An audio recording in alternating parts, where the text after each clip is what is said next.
মুসলমান ভাইরা আমার, আমি যে কথাটা বলতেছিলাম, আল্লাহর নবী হযরত সুলাইমান আলাইহিস সালামকে আল্লাহ তাআলা এত বড় রাজত্ব দিয়েছিলেন, এত বড় রাজত্ব দিয়েছিলেন, এত বড় বাদশাহী দান করেছিলেন। আল্লাহর নবী হযরত সুলাইমান আলাইহিস সালামকে আল্লাহ তাআলা এত বড় বাদশাহী দান করেছিলেন। পৃথিবীতে এত বড় বাদশাহী আল্লাহর নবী হযরত সুলাইমানকে আল্লাহ তাআলা এককভাবে দান করেছিলেন।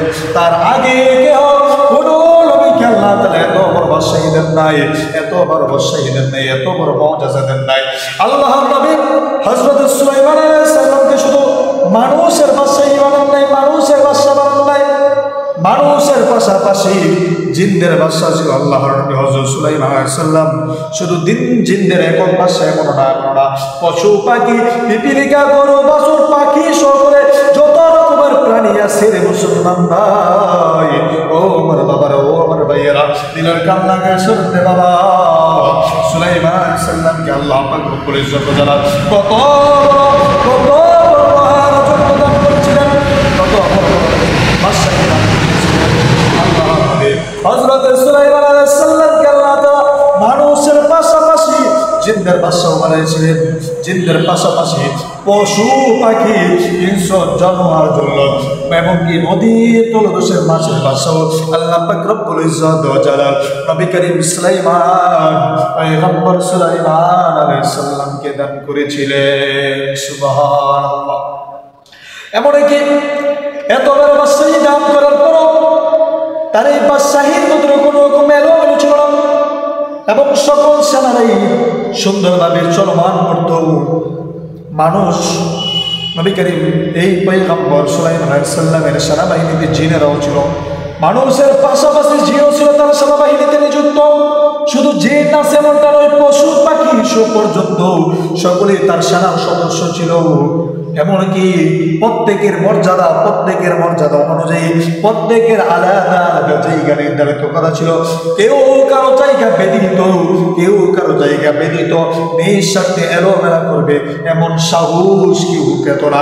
সকলেই নবী করিম এই পয়গম্বর সুলাইমান নবীর আদেশগুলো মানত, আর নবী করিম পয়গম্বর সুলাইমান নবী যে আদেশ দিত সেই আদেশই তারা মেনে চলত।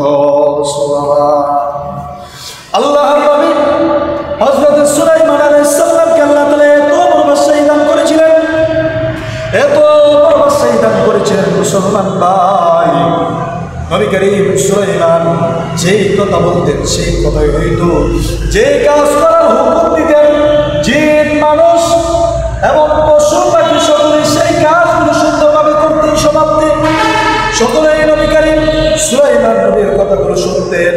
সকলেই তার সেনাবাহিনীর সদস্য ছিল এবং কি প্রত্যেকের জায়গা, প্রত্যেকের মর্যাদা অনুযায়ী প্রত্যেকের আলাদা আলাদা জায়গা নির্ধারণ করে নবী সুলাইমান দেখিয়ে দিয়েছিলেন। পয়গম্বর সুলাইমান আলাইহিস সালাতু ওয়াস সালাম সকল সেনা সদস্যদেরকে নিয়ে, সকল সেনাবাহিনীদেরকে নিয়ে, সকল দলের লোকদেরকে নিয়ে কোথাও যাচ্ছিলেন, কোথাও রওনা হচ্ছিলেন। কোথাও যাইবে তারা রওনা হচ্ছে বাড়ি থেকে, তারা প্রসাদ থেকে বন থেকে রওনা হচ্ছে, কোথাও তারা যাইবে। হাঁটতে হাঁটতে হাঁটতে হাঁটতে চলতে চলতে চলতে চলতে সকলে সুলাইমান নবীর সাথে চলতে চলতে সুলাইমান নবী সহ তারা একটা এমন গ্রামীণ এলাকার ভিতরে এসে পৌঁছাইলেন, এমন একটা শহরের ভিতরে তারা গিয়ে পৌঁছলেন, এমন একটা দেশের মধ্যে তারা গিয়ে পৌঁছলেন, এমন একটা শহরের মধ্যে তারা গিয়ে অতিক্রম করলেন, এমন একটা গ্রামীণ পরিবেশের মধ্যে তারা গিয়ে অতিক্রম করলেন যে গ্রামীণ পরিবেশে শুধু পিঁপড়ারাই বাস করে। এই শহরের ভিতরে শুধু পিঁপড়ারাই বাস করে। দেখে মনে হয় যেন এটা একটা পিঁপড়াদের আলাদা রাজ্য, এটার ভিতরে পিঁপড়া ছাড়া অন্য কেউ ঢোকা কষ্টের ব্যাপার মনে হইত। সুলাইমান নবী তার সকল সেনা সদস্যদেরকে নিয়ে, সকল সেনাকর্মীদেরকে নিয়ে কোথাও যাচ্ছিলেন, বুঝছেন নি? কোথাও যাইবেন, হাঁটতে হাঁটতে যাচ্ছিলেন, যাইতে যাইতে এমন একটা গ্রামীণ এলাকায় গিয়ে তারা পৌঁছালেন, এমন একটা পরিবেশের মধ্যে গিয়ে তারা পৌঁছালেন, সেখানে শুধু পিঁপড়ারাই বাস করে, শুধু অগণিত পিঁপড়া আর পিঁপড়া। দেখে মনে হইল যেন এটা একটা পিঁপড়াদের আলাদা রাজ্য, এটা একটা পিঁপড়াদের আলাদা রাজ্য। পিঁপড়ারা বাঁধে, এটার ভিতরে অন্য কোনো কি প্রবেশ করা তাদের জন্য কষ্টের ব্যাপার হয়ে যেত। এটা একটা পিঁপড়াদের আলাদা রাজ্য মনে হয়েছে। সুলাইমান নবী যখন তার সকল সেনা সদস্যদেরকে নিয়ে এই পিঁপড়ার রাজ্যে অতিক্রম করলেন, আগমন করলেন। পিঁপড়ার যে একটা রানী ছিল, দেখবেন পিঁপড়ার মধ্যে একটা বড় পিঁপড়া আছে, খেয়াল করে দেখবেন। ওই মাছের কাটা কোটা হালাইলে পিঁপড়ার হাইতে হয় না, লাইন ধরে হাইতে দেখবেন একটা বড় পিঁপড়া আছে।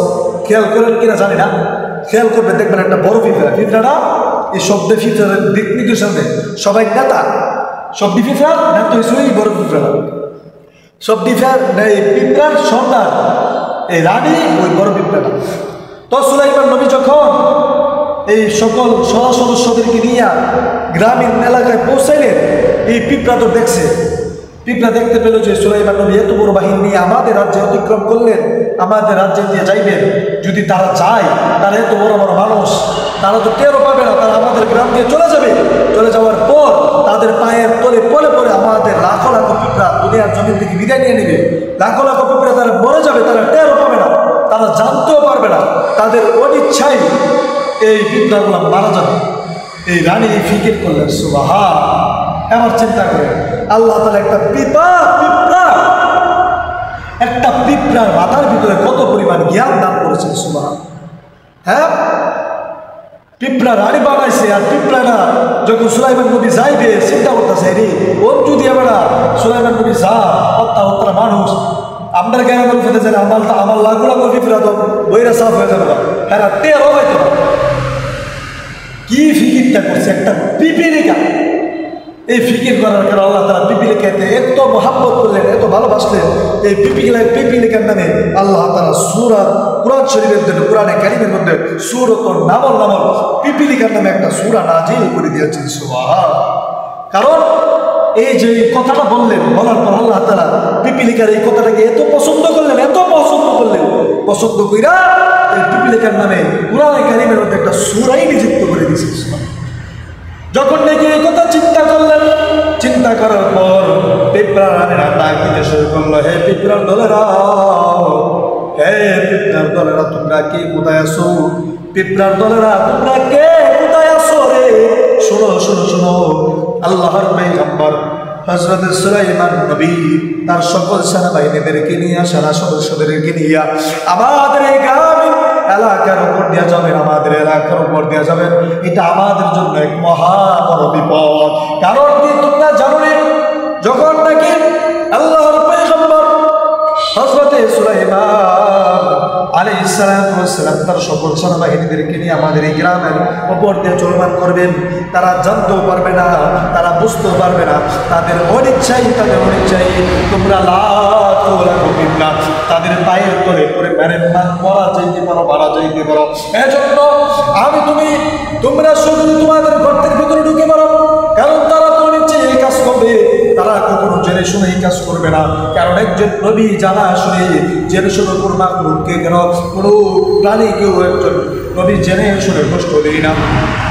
এজন্য তোমরা প্রত্যেকের ঘরের ভিতরে ঢুকে যাও, তারা অনিচ্ছাই এই কাজ করবে। তারা জেনে শুনে কখনো কোনো মানুষকে, কোনো মাখলুককে, কোনো প্রাণীকে কষ্ট দেয় না। যখন নাকি পিঁপড়ারা এই কথা বললেন, পিঁপড়ারে আদেশ পাইয়া সকল পিঁপড়াগুলি তাদের গর্তের ভিতরে ঢুকা যাইলেন। গর্তের ভিতরে ঢুকা যাওয়ার পর পিঁপড়া যেই কথাটা বললেন যে তোমরা লাখো লাখো মানুষ মারা যাইতে পারো, পিঁপড়া মারা যাইতে পারো, এই কথাটা আল্লাহ পাক রব্বুল ইজ্জত ওয়া জালাল নবী সুলাইমানের ওখানে পৌঁছাই দিয়েছে। সুবহান।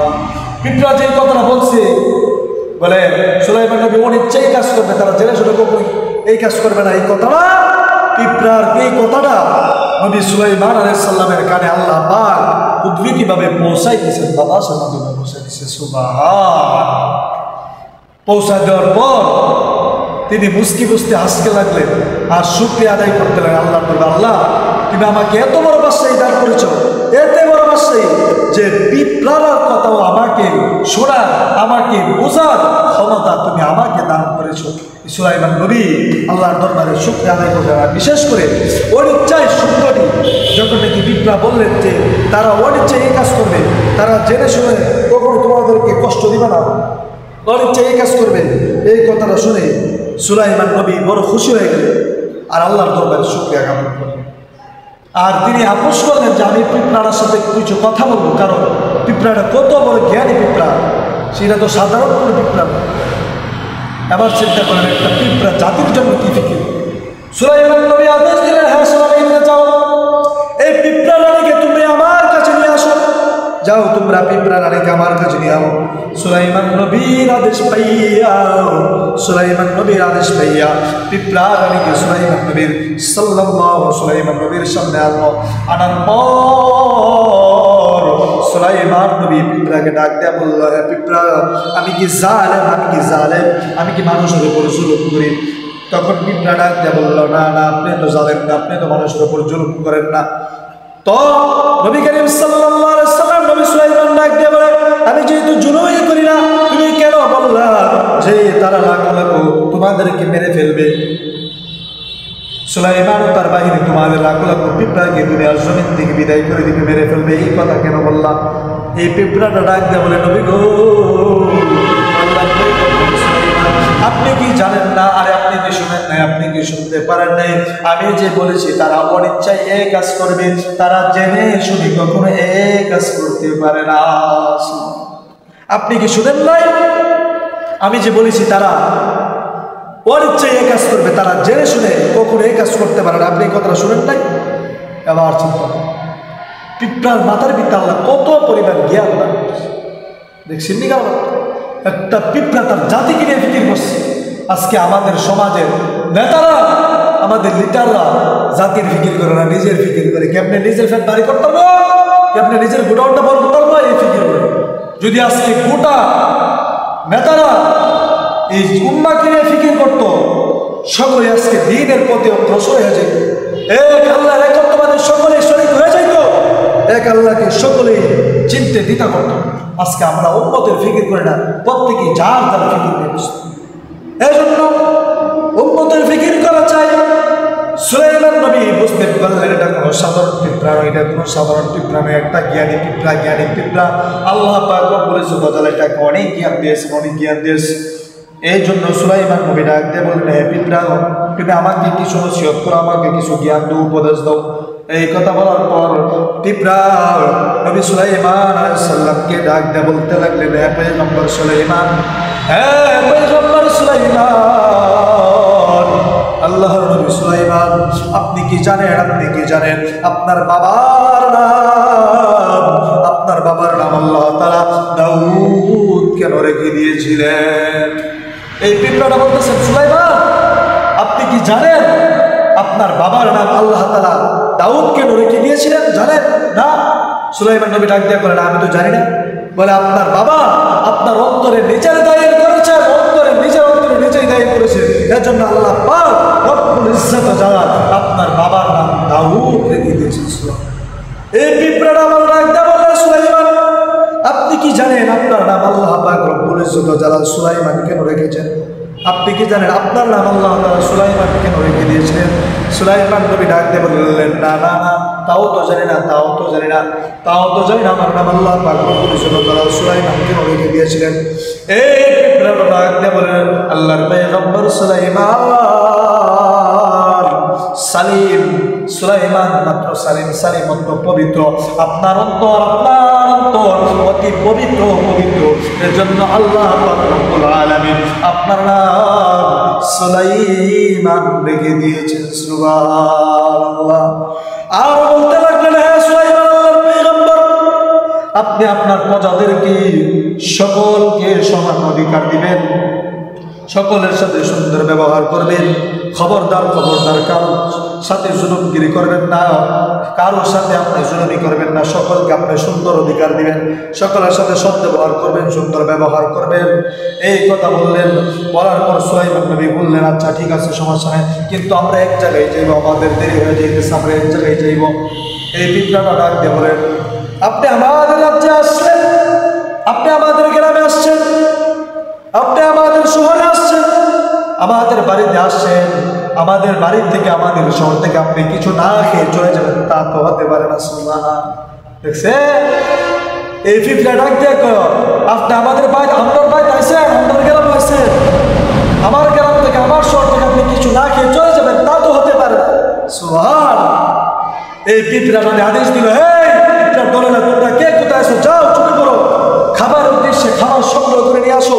এই রানী পিঁপড়ার অর্ডার পাইয়া সকল পিঁপড়ার খানা আনার জন্য ছোটাছুটি করতে লাগলো। সকল পিঁপড়ারা সকলে মিলে খুঁজতে খানা বিচারতে একটা গোস্তের টুকরা, একটা বাজা গোস্তের টুকরা সকলে মিলে সংগ্রহ করে নিয়ে আসে। সকলে মিলে একটা বাজা গোস্তের টুকরা সংগ্রহ করে নিয়ে আসে। নিয়ে আসার পর যখন নাকি রানীর পিঁপড়াটার সামনে দিলেন, হাতে দিলেন, হাতে দেওয়ার পর সুলাইমানও তার বাহিনী দেখে হাসতে শুরু করল। বলে এত ছোট্ট একটা বুঝতে টুকরে এটা আমরা কেমনি কি মানে মনে মনে ভাবতেছে, হাসতেছে। পিপিলিকা ডাক দিয়ে বলে, আল্লাহর পয়গম্বর সুলাইমান, হাসতেছেন কেন? আপনি আল্লাহর উপর তাওয়াক্কুল রেখে বিসমিল্লাহ রেখে বিসমিল্লাহ বলে আপনি আল্লাহর উপর আস্থা রেখে আল্লাহর উপর ভরসা রেখে আপনি যদি বিসমিল্লাহ বলে বিসমিল্লাহির রহমানির রহিম বলে এই গোস্তের টুকরাটা খান, আপনার পেট এবং আপনার সকল সেনা সদস্যের পেট আমার আল্লাহ কুদরতিভাবে ভরে দিবে। সুবহান। কি বলতেছে? বলে হাসতেছেন কেন? আপনি বিসমিল্লাহ বলে খান, আল্লাহ পাক রব্বুল আলামিন এটার ভিতরে অনেক বরকত লাগছে। সুলাইমান নবী তাই করলেন, বিসমিল্লাহ বলে এই গোস্তের টুকরাটা খাইলেন এবং সেনা সদস্যকে খাওয়াইলেন, সকলের পেট ভরে গেলে গোস্তের টুকরাটা খেয়ে। সুবহান। নবী সুলাইমান আলাইহিস সালাম এখন টুকরাকে বললেন, যাই, পরে আবার দেখা হবে, এখন আমাকে অনেক দূরে যেতে হবে। নবী সুলাইমান আলাইহিস সালাম পিঁপড়ার কাছ থেকে বিদায় নিয়ে চলে গেলেন এবং নবী করিম সাল্লাল্লাহু আলাইহি সাল্লামের মন্ত্রীর মধ্যে অনেকগুলো মন্ত্রী ছিল। এর মধ্যে একজন ছিল পানি মন্ত্রী, পানি সংগ্রহণ করে। সুলাইমান নবীর যখন পানির প্রয়োজন হয় পানি সংগ্রহণ করে।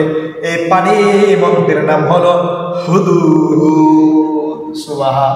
আল্লাহ পাক রব্বুল ইজ্জত ওয়া জালাল কোরআনে কারীমের মধ্যে হুদহুদ পাখির অনেক বড় বর্ণনা দিয়েছে। হুদহুদ পাখি, এই পাখিটা ছিল সুলাইমান নবীর পানি মন্ত্রী। সুলাইমান নবীর যখন পানির প্রয়োজন হইতো এই হুদহুদ পাখিটা তখন পানি সংগ্রহণ করে সুলাইমান নবীকে দিত। যখন নাকি সুলাইমান আলাইহিস সালাম সুলাইমান আলাইহিস সালাম বাতাসের উপর সাওয়ার করতেন, কারণ আল্লাহ তাআলা সুলাইমান নবীকে সকল কিছুর হুকুম দিয়েছিলেন, সকল কিছুর নিয়ামত সুলাইমান নবীকে দিয়েছিলেন। এমন বাসায় তিনি বাতাসের উপর তিনি সওয়ার করতে থাকতেন, বাতাসের উপর তিনি চলতে পারতেন। যখন নাকি তিনি বাতাসের উপরে চলতেছেন তার শরীরের মধ্যে কোনো রকম রত্ন লাগে না, কারণ সকল পাখিরা ডানা মেলে পয়গম্বর সুলাইমান আলাইহিস সালামের উপর ছায়া দেন, কোন প্রকার রত্ন যেন নবী সুলাইমানের গায়ে লাগতে পারে। সুবহান। সকল পাখিরা এই সুলাইমান নবীর উপরে ডানা বিছায়া দিলেন। এই নবী করিম নবী সুলাইমানের উপর যেন রত্ন না লাগে। যখন সকল পাখিরা ডানা মেললেন, নবী পয়গম্বর সুলাইমান আলাইহিস সালাম চলতেছে, তাকায় দেখে সকল পাখিরা ডানা মেলে রাখছে ছায়া, কিন্তু একটা পাখি নাই। এটার থেকে দুধ রত্ন ছিদ্র হয়ে গেছে। একটা পাখি ছায়া দেখে কিরে পাখি, কোন পাখিটা নাই? হুদহুদ যে পাখিটা রেওয়ায়ত অনেক আছে। আরেক রেওয়ায়ত আছে সুলাইমান নবীর উজুর প্রয়োজন হলে আসরে রক্ত হইল, আসরের নামাজে রক্ত হইল, সুলাইমান নবী উজু করবেন, উজুর প্রয়োজন হলো, আসরের রক্ত হয়ে গেলে নামাজ পড়বেন, পানির প্রয়োজন হলো, হ্যাঁ নামাজ পড়বেন। হুদহুদ তো পানিমন্ত্রী না হুদহুদ যে পাখিটা অনেক ছোট্ট একটা পাখি। এই পাখিটার মারাত্মক জ্ঞান, আল্লাহ পাক এই ছোট্ট পাখিটা এত বড় জ্ঞান দিয়েছে, এই আসমানের যত উপরে ছিল উপর থেকে বলে দিয়ে পারতো, মাটির বুট নিচে পানি আছে, স্বর্ণ আছে, এই হুদহুদ পাখি বলে দিত। সুবহান। এত বড় জ্ঞান আল্লাহ তাআলা এই হুদহুদ ছোট্ট একটা পাখি দান করছিল। তো সুলাইমান নবীর পানি মন্ত্রী ছিল এই হুদহুদ পাখিটা। তো আসরের নামাজের ওয়াক্ত হইছে, ওযু করবো, পানি নাই। তো কিরে হুদহুদ কই? সকলে করতেছে পয়গম্বর হুদহুদ আমরা দেখতাম পাইতেছে, হুদহুদ কই জানা গেছে। সকল শ্রেণীর সকল কিতাবের মধ্যে যেমন আমরা বুঝতে আলেম ওলামার কাছ থেকে আমার সাহেব জামিয়া ইউনিভার্সিটির মুহাদ্দিস আল্লামা মুফতি আবু বকর কাসিমি বলেছেন, শুকর, এখন তার শুকর চিনেন না। শুকর চিনে যারা 20-30 বছর আগের মানুষ, এরা ছিল শুকর। এখন আর শুকর আয় না। আগে গুরু টুরু বললে আকাশ থেকে শুকর উঠত, শুকর আয়া এই গুরু বলা হয়। এখন শুকর আয়া, শুকর আনা বন্ধ হয়ে গেছে। মানুষও শুরু হয়ে গেছে, মানুষই মানুষ আয়। কদিন আগে নিউজ দেখছে না, ওই পাহাড়ি অঞ্চলে মানুষ মেরে মানুষ আয় গেছিল। মানুষও না মানুষ শোন, এখন মানুষই মানুষ আয় না শোন। তো শুকরের দৃষ্টিশক্তি, অনেক দৃষ্টিশক্তি ছিল। সুলাইমান নবী রাগে অনেক রেগে গেলেন। পানির প্রয়োজন, পানি মন্ত্রী বানাইলাম হুদহুদকে, আমার পানির প্রয়োজন, হুদহুদ নাই। এই হুদহুদ কোথায় গেল? সুলাইমান নবী মানে রাগান্বিত হয়ে গেলেন, পানি মন্ত্রী কোথায়? তাকে বিচারে আনো, তাকে একটা বিচার করা হবে, তাকে শাস্তি দেওয়া হবে, কঠিন আযাব তাকে দেওয়া হবে। শুকরকে বললে, এই শুকর যাও, হুদহুদ কোথায় আছে গিয়ে দেখো। ওই হুদহুদ উঠতে উঠতে উঠতে উঠতে একটা গ্রামের মধ্যে গিয়ে পৌঁছলেন, একটা গ্রামের মধ্যে গিয়ে পৌঁছলেন, একটা শহরের মধ্যে গিয়ে পৌঁছলেন, একটা শহরের মধ্যে, একটা দেশের মধ্যে গিয়ে পৌঁছাইলেন। শহরের মধ্যে গিয়ে দেখি, এই গ্রামের মধ্যে পৌঁছায় দেখে তার মতো আর একটা হুদহুদ পাখি বসা আছে। সুবহান। যখন নাকি হুদহুদ পাখিরা উঠতে উঠতে আকাশে চললেন, চলার পরে একটা শহরে গেলেন, এমন একটা শহরে গেলেন, শহরে গিয়ে দেখে হুদহুদের মতন আরেকটা হুদহুদ হয়ে আসছে। সুবহানাল্লাহ। আর সুলাইমান নবীর হুদহুদের পাখিটার নাম ছিল ইয়াফুর হুদহুদ। ইয়াফুর হুদহুদ, ইয়াফুর হুদহুদ। দেখো ওই দেশের মধ্যে, একটা শহর দেশের মধ্যে এই হুদহুদ বলতে আসি। ইয়াফুর হুদহুদ ডাকতে বললো, হ্যাঁ তোমার বাড়ি কই, তোমার কই, তোমার কোথায় দেখো? বলে আমি এখানে দেখি, এটাই আমার বাড়ি, এটাই আমার রাজ্য। বলে তোমার কই, তুমি কোথায়? বলে আমি এমন একজন নবীর কাছে থাকি, যেই নবীকে আল্লাহ তাআলা গোটা পৃথিবীর হাতে প্রদান করেছিলেন, তার নাম হলো নবী সুলাইমান আলাইহিস সালাম। যখন নাকি ইয়াফুর হুদহুদ ওই হুদহুদটাকে এই কথা বললেন, বলে তাই নাকি? বলে হ্যাঁ। বলে হ্যাঁ, আমি যেই জায়গায় থাকি এখানে একজন বাদশা আছে, আমি যেই শহরে থাকি, আমি যে গ্রামে থাকি, আমি যে দেশের মধ্যে থাকি, আমার দেশে একজন রাজা আছে, আমার দেশে একজন বাদশা আছে। এই বাদশাকে আল্লাহ তাআলা এত নিয়ামত দান করেছে, ওতে অনেক বড় রাজত্ব দান করেছে। বলে তাই নাকি? বলা এই বলার পর এই ওই দেশের হুদহুদটা বলল সুলাইমান নবীর হুদহুদটাকে, চলো আমার সাথে কি ঘুরে আসবা আমার এই শহরের এবং আমার দেশের কিছু কালচার, কিছু দিক নির্দেশনা তুমি দেখে আসবে। ইয়াফুর হুদহুদ ডাক দিয়া বলে, না না আমি যাইতে পারবো না, আমি তোমার সাথে যেতে পারবো না, কারণ আমি পানি মন্ত্রী, আমাকে নবী সুলাইমান পানি মন্ত্রী বানায় দিয়েছে। যখন নাকি নবী করিম সাল্লাল্লাহু আলাইহি ওয়াসাল্লাম পয়গম্বর সুলাইমানের পানির প্রয়োজন হবে, তখন আমাকে তিনি বিচারবেন, আমাকে তিনি বিচারবেন। আর কারণ আমি তার পানি মন্ত্রী, যখন নাকি তার পানির প্রয়োজন হবে, আমাকে কি হবে? আসরের রক্ত হয়ে গেছে, আসরের আজানের রক্ত হয়ে গেছে, তার পানির প্রয়োজন হতে পারে, তার পানির প্রয়োজন হতে পারে, আমাকে এখনই যেতে হবে, আমাকে এখনই যেতে হবে, তার পানির প্রয়োজন হয়ে গেছে। ইয়াফুর হুদহুদ ডাক দিয়ে বললে, ইয়াফুর হুদহুদ তুমি আসছো আমার দেশে, আমার দেশটাকে একটু ঘুরে দেখে যাও। যখন নাকি ইয়াফুর হুদহুদ নবী সুলাইমানের হুদহুদরা ওই হুদহুদের সঙ্গে তাদের রাজ্যে গেলেন, তাদের দেশে গেলেন, গিয়া দেখে যে অনেক বড় একটা রাজ্য, অনেক বড় একটা রাজ্য, অনেক বড় একটা দেশ, অনেক সুন্দর একটা রাজ্য, অনেক সুন্দর একটা রাজ্য, যে রাজ্যে কোনো কিছুর অভাব নাই, আর বাতাসের অভাব নাই, বাগানের অভাব নাই, ফুল ফলাদের অভাব নাই, গাছ নিয়ামতের অভাব নাই, বরকক্ষণের অভাব নাই, আরামাসের অভাব নাই, এত আরাম, এত আরাম, এত আরাম, সকলেই আল্লাহর পক্ষ হইতে এত নিয়ামত পাইছে, দুনিয়ার জমিনে সুসজ্জিত জিন্দেগি দান করতেছে। শুধু তাই নয়, শুধু তাই নয়, ওই ইয়াফুর সুলাইমান নামের হুদহুদটা তাকায় দেখলো যে যেই কথাটা বলতেছিল, ওই যে গ্রামের মধ্যে ঘুরতেছে, শহরের মধ্যে ঘুরতেছে, শহরের যে প্রধানমন্ত্রী এই দেশটাকে যে রাজ্য করেন, তার নাম হলো রানী বিলকিস। ওই ইয়াফুর হুদহুদটা দেখলো রানী বিলকিসের একটা এত সুন্দর কামরা, 8টা কামরা, একটার ভিতরে একটা, একটার ভিতরে আরেকটা, আরেকটার ভিতরে আরেকটা, এমনটা করে করে আর 7 থেকে 8টা কামরা। এই সকল কামরা শেষ হওয়ার পর প্রথম নাম্বার কামরাটার ভিতরে বড় একটা সিংহাসন আছে। সিংহাসনটা এত বড় সিংহাসন, সিংহাসনে হাসি, হাত লম্বা, সুবহানাল্লাহ, 40 হাস প্রশস্ত, সুবহানাল্লাহ।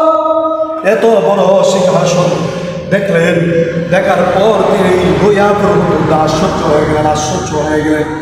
আর এইদিকে সুলাইমান নবী বড় চিন্তায় পড়ে গেলেন, সুলাইমান নবী বড় রাগান্বিত হয়ে গেলেন। আমি দেখতে পারতেছি না। আর সুলাইমান নবী ওই শুকরকে অর্ডার করলেন, শুকর, শুকর যাও গিয়ে দেখো তুমি হুদহুদ কোথায় আছো, হুদহুদের সন্তান তুমি নিয়ে আসো, আর বলে দিও যে সুলাইমান নবী তোমাকে কঠিন আযাবের ব্যবস্থা দিবেন। আর যদি তুমি যুক্তিসম্মত কোনো কারণ দেখাইতে পারো, আল্লাহর নবী সুলাইমান তোমাকে ক্ষমা করে দিবে। কি বললেন? তুমি যদি যুক্তিসম্মত কোনো কারণ দেখাইতে পারো, তোমাকে তিনি মাফ করে দেবেন। শুকর বিচারতে লাগলেন, শুকরের জ্বর এত পাহাড়ের বিচার, শুকর ও আসমান থেকে জমিন কি আসে সব দেখালেন, এত ভাবার শুকর সব আল্লাহ বিশ। তো শুকর যখন বিচারতে গিয়ে হ্যাঁ এই হুদহুদ একটা শহর থেকে বাইরে হইতেছে, তো শুকর গেছে, শুকর গিয়া ইয়াফুর হুদহুদ দেব, হুদহুদ তাকে হুদহুদ কই গেছিলা তুমি? সুলাইমান নবী তো চিন্তা ফায়া, তুমি কই গেছলা? যাও, আমার দায়িত্ব দিছে, তোমার ধৈর্য লয়ে যেতাম, তোমার বিচার করবো। হুদহুদ থাকি গেলে পানি মন্ত্রী, আর শুকর একজন সাধারণ কর্মকর্তা। তো নবীকে দেখবেন, অনেক সময় দেখবেন গ্রামের ভিতরে ফাতি নেতা আসা, বড় নেতারা যখন ফাতি নেতা দাবটে গ্রামে তখন তারা বাবু মেরে তারা পুত্র অর্ডার পাইছে। তো শুকর ওই সুলাইমান নবী অর্ডার পাইয়া হুদহুদ দিকে থামা দাঁড়াতে, সে বেড়া কই গেছলি? যা, সুলাইমান নবী সাথে যাও ভাইটা এই তোমার ডানারে কাটতে দেবো, ঠেন্ডে ভেঙে দেবো, কই গেছতাম? হুদহুদ থাকি সাবধানে কথা কইস, কেমন? আমি একজন মন্ত্রী, কি মনে করছো? আমি পানি মন্ত্রী, আমি সুলাইমান নবীর একজন মন্ত্রী, আমার সাথে বেয়াদবি? হ্যাঁ, আমি যেখানে গেছি কি আমার সাথে বেয়াদবি দেবে কেন? সুলাইমান নবী কি বলছে বল? ওই শুকর ডাক দিয়ে বলে, তুমি জানে সুলাই ফুরছ, তুমি জানে ওই সুলাইমান নবীর থেকে না কে আই ফুরছ, ঘুরতাছ, যাও তোমার ঢাকা বাঁধব। আর এই হুদহুদ কি কইছে, এটাই কিছু আমি বুঝতে পারছি না, কনা ভালো করে কম। শুকর কওয়ার একটা কথা বলছে, কি কইছে? তো সুলাইমান নবী বলছে, তুমি যদি কোনো যুক্তিসঙ্গত কারণ দেখাইতে পারো, তাহলে তিনি তোমাকে মাফ করে দিবে। ওদের থাকতে স্যার শৈলেন তো স্যার কাজ করিস না, মন্ত্রীর সাথে বিয়াদবি করস, বড় কথা কস, আমি যুক্তিসঙ্গত কারণ রয়েছি, সমস্যা নেই। আর ওই শুকর ওই ইয়াফুর হুদহুদ নবী সুলাইমানের হুদহুদ পাখিকে নিয়ে সুলাইমান নবীর কাছে আসতে। আর হুদহুদ পাখিতে এত চালাক, সুলাইমান নবী তো রাগে মাথা, তিনি তো রাগান্বিত হয়ে আছেন, তার উপরে হুদহুদ পাখির উপরে। হুদহুদ পাখি যদি যায় ডাইরেক্ট গিয়া সুলাইমান নবীর সামনে গিয়ে থামা দিব, দৈরই মেঘা দিব, এমনি তো শুনতে পাখি চালা ধরলে তো বুঝে যাবো। হুদহুদ পাখি চিন্তা করছে, আরে নবী তো সেটা ফায়ার হয়ে, আমি যদি অনেকে আসি না নবীর সামনে গিয়া বই থামাটা ধরে তোর আমি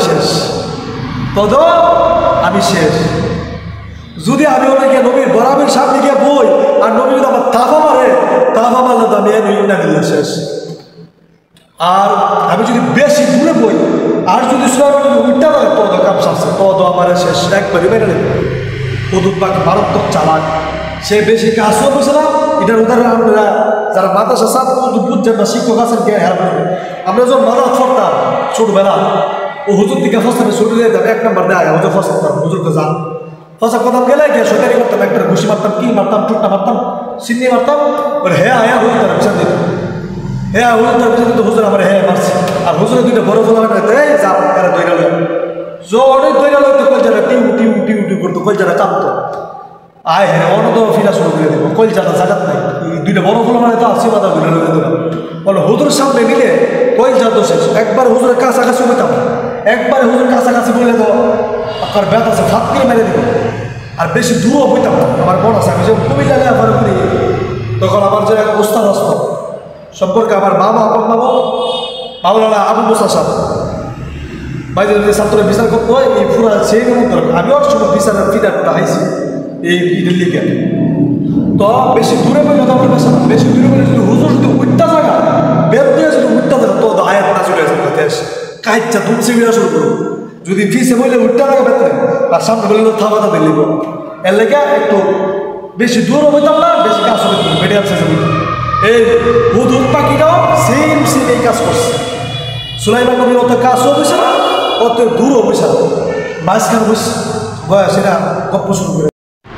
ওই হুদহুদ পাখিরা কইতাছে সুলাইমান পয়গম্বর, আমি এমন একটা গ্রামীণ এলাকা দিয়ে পৌঁছিলাম, এমন একটা রাজ্যে গেছিলাম যেখানে আল্লাহ তাআলা এত নিয়ামত দিছে, এত নিয়ামত দিছে তাদের কোনো কিছুর অভাব নাই।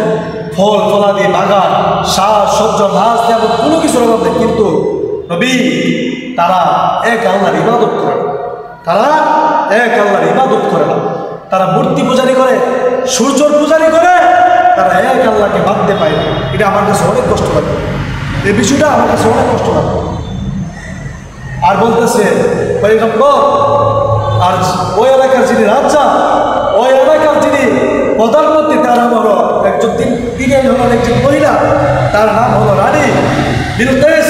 তার এমন একটা রাজত্ব আছে, সিংহাসন আছে, এবং সিংহাসনের পশ্চিমে একটা ঘর আছে, দরজা আছে, পূর্ব দিকে একটা দরজা আছে।